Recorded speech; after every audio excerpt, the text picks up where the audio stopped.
What's up, everybody? It is Jack here, and I am finally back with another video. A lot happening in MLB free agency, and I'm really happy to go over it. On my Twitter, I tweeted out the top 10 players at starting pitching, relievers, infielders, outfielders. And I'm going to be doing videos on that, just doing a free agency review. And I'm really excited. I've already done a few reviews on, what's happened so far. But pretty much now I'm just going to go over, since I, did that before Scherzer, Robbie Ray, all those guys signed. I'm just going to kind of go over my list, and if they haven't signed yet, I'll talk about where they might be going. But mostly for this first video for starting pitchers, everyone signed on my list pretty much. But definitely going to talk about it. So first up on my list, I'm also going to talk about, why I have everyone ranked where. But anyways, so first up on my list, I have Max Scherzer at number 1. I think he's the most valuable commodity on the market because he's a number 1 ace. I mean, he just immediately transforms your pitching staff when you get him. And he's probably got 2, maybe 3 good years left. I think that third year for the Mets, if you guys don't know yet, he signed a 3-year, $130 million deal, which I'll get into in a sec. He right now, I believe, is 37. Yeah, he's 30. Okay, so he's 37 right now. I don't know if he's gonna be like still up to par when he's 40. Probably not. But regardless, I mean, if you're the Mets right now, you pretty much go all out because, you get Scherzer, you've got him probably for 2 good years. He's going to be good this year. He'll probably be good the year after that. Not sure about the third year. But if you're the Mets right now, you got to go all out and try to win a World Series because this is your window. You got DeGrom, you got Scherzer. Losing Strowman does hurt. But the Mets also signed a bunch of other guys, which I'm going to talk about soon. But anyways, so look, he signs a 3-year, $130 million deal with the Mets.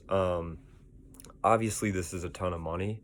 I thought he was going to get like 3 years. Like I really saw it happening, like him getting 3 years for $90 million. Like I thought that was a very real possibility from the Angels, or the Dodgers, but the Mets gave him 3 years for $130 million. So I believe, again, I think this has been talked about, but I think that is $43 million a year. Yeah.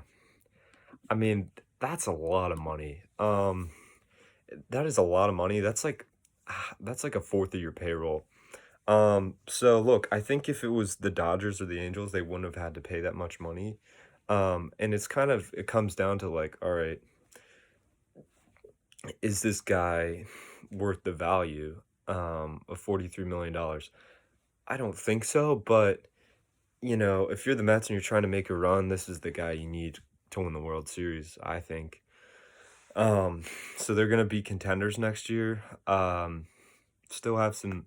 The thing that I don't like about this contract is when you spend $43 million on a guy, even as we've seen with Betts, Harper, the main thing that the team forgets to do, and we've seen this with the Phillies, and not really the Dodgers, but I guess the Padres, is the team forgets to get depth. We saw this with the Phillies with Harper even this year. You're spending $36 million on Bryce Harper this year, and you've got Ronnie Torreyes and Bohm didn't have a great year. You've got Ronnie Torreyes and sometimes Scott Kingery, Matt Vierling, just kind of guys who are good players, but you could do so much better if you just got someone in free agency. So that was the thing that, kind of frustrated me is, okay, you spend $36 million on Bryce Harper and Vince Velasquez is your third starter. So usually when you spend a lot of money on a guy like this, the team thinks, oh, well, and we've got Bryce Harper. So, it doesn't matter who plays second base, or it doesn't matter who our fourth starter is. We've got Bryce Harper. He's gonna make our team better. He's gonna take care of all those problems, and that's just not the case. You have to realize in baseball, there are 9 guys in the lineup, and everyone gets the same amount of at bats at first, obviously, except for the guys in the top of the order. But guy who's hitting ninth is gonna get 3 at bats. And if he sucks, you're gonna pay for it. And it's a game of failure too. So um, that's one of the things that I think might hurt the Mets is, okay, we just clogged up a fourth of our payroll with Max Scherzer. Who are 4 and 5 starters going to be? We'll see if they can. We'll see if they can do it. And I'm interested. How's our bullpen going to look? Because they just lost Aaron Loop, and they're probably going to lose Familia too. So the question is when you sign these guys, do you have enough money also to cover up for your depth? Because that's just as important. Max Scherzer starts 1 out of 5 days a week. So does your number 5 starter or your number 4 starter. That's something you have to think about. And that's why teams like the Dodgers, the Rays, what's another team? Let's go with Dodgers and Rays are so good is because they have such a deep bench. And they just have guys that they can rotate and play, which, it just makes for a consistent appearance every night. Which is what you want in a baseball team, and that's how you make the playoffs. So yeah, there you go. Giants too. So yeah, that's my thoughts on the Scherzer contract. Probably too much money, a little bit. He is a number 1 ace. Pairing him with DeGrom is gonna be deadly. And he's gonna be great in the playoffs for them. The question is can they cover up their depth? Because I think that's gonna be the question. Because as we've seen going into our next guy, they lose Marcus Stroman. Now, first off, one thing I will say that I like that the Mets did is they don't re-sign Stroman, and you're going to get a compensation pick for that, which I like. Helps restock the farm system.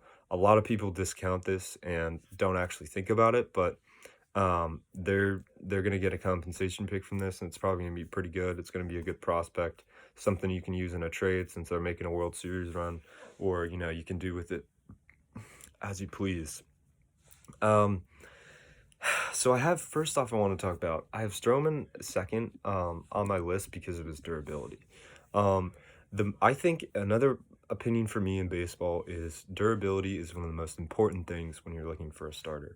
When I'm paying a guy, $20 million like the Dodgers did with Trevor Bauer, I want someone who's going to start all 32 games, not going to get injured, because guess what? If he gets injured, a guy in AAA is starting for me, and that's not ideal. And Marcus Stroman never gets injured. He's got pretty good stuff. He's got confidence. He's not a number 1 ace, all right? That is one thing about Marcus Stroman. He's not a number 1 on a World Series team or, a team that's making a deep run in the playoffs. I don't think he is, but he's very consistent. He's not going to get injured. He's going to make all of his starts. He's not going to get hurt. He's pretty good stuff. He's got confidence. That's what I like about Strowman. And he's consistent for the most part. So that's why I have him second, is just mainly because of the durability and consistency. So yeah, I have him second. Really weird contract, in my opinion, for him. It's interesting, he gets 3 for 71. I'm really surprised no team like the Giants, the Red Sox was like, hey, we'll give you 5 for 100 million. That really surprised me. I don't, I feel like smart teams would go for him because he's so durable and he's a bulldog. He pitches a lot of innings. He just goes out there and competes. I'm really surprised that a smart team wouldn't give him a contract like that, but I don't know. It doesn't make a ton of sense. 3 years for 71 million, so that's an average value of I think it's 23 or 22. Correct me if I'm wrong. Somewhere around that range. And to the Cubs. So the Cubs is interesting as well because I think they have a lot of money in cap space. And they could have a presentable team if they sign Rizzo and get Correa. They'll be all right.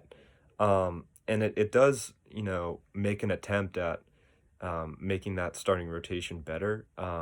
So I like the signing for the Cubs. Their team isn't good enough to contend.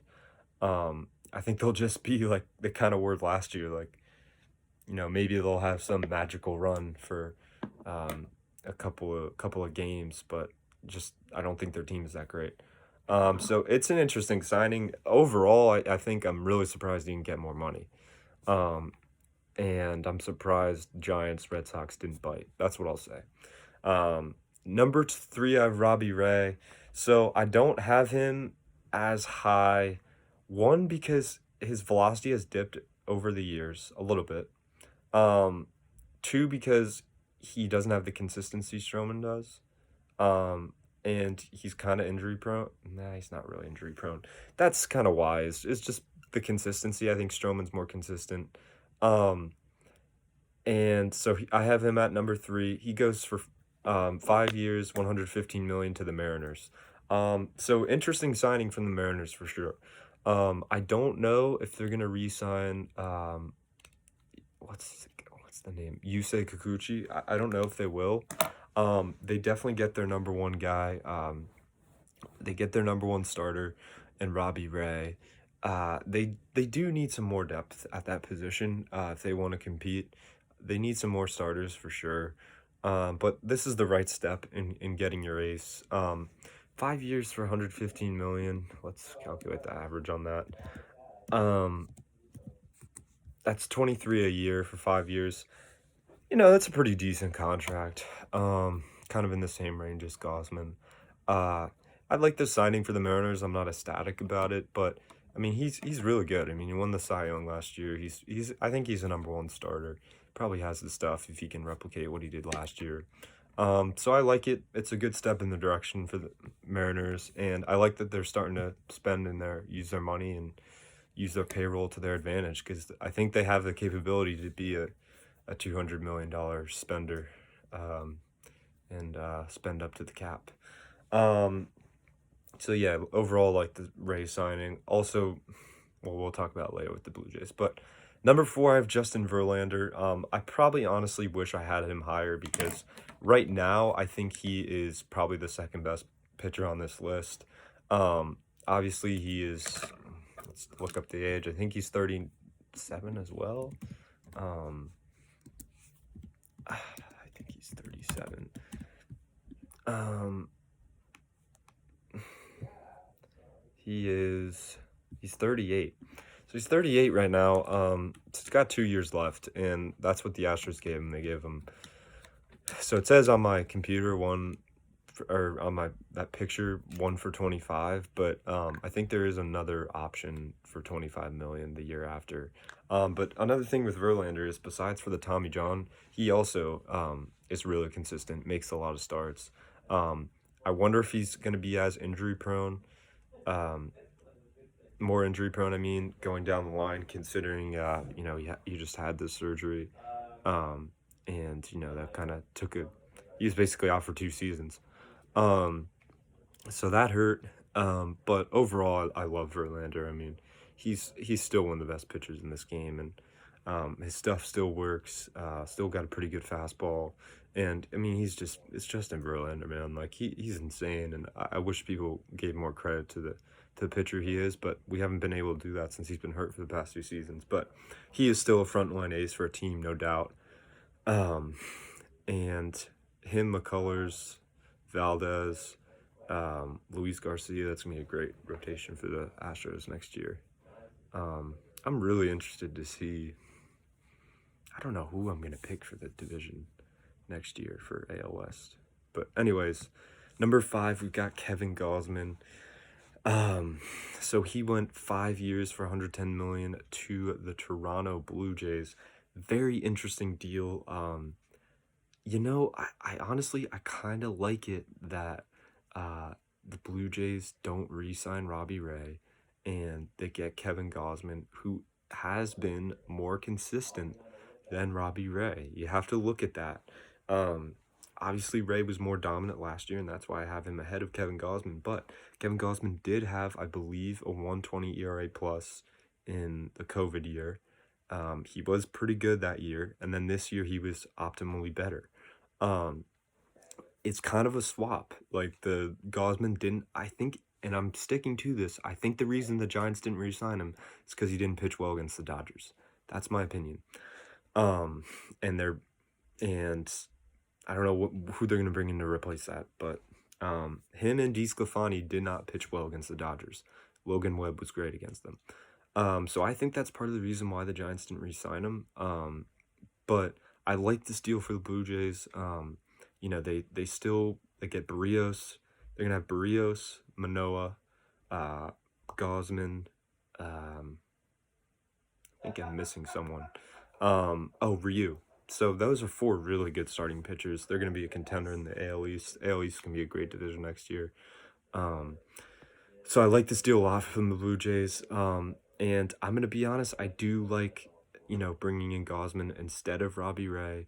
I guess they just didn't think he could replicate that, or he wasn't worth that type of money. But you know, I think they saw that Gausman's a little more consistent. Let's bring him in instead of Robbie Ray. Next up, number 6 on our list, we have Carlos Rodon for the Chicago White Sox. He had an incredible year out of nowhere. So I'm gonna go wait for part 2.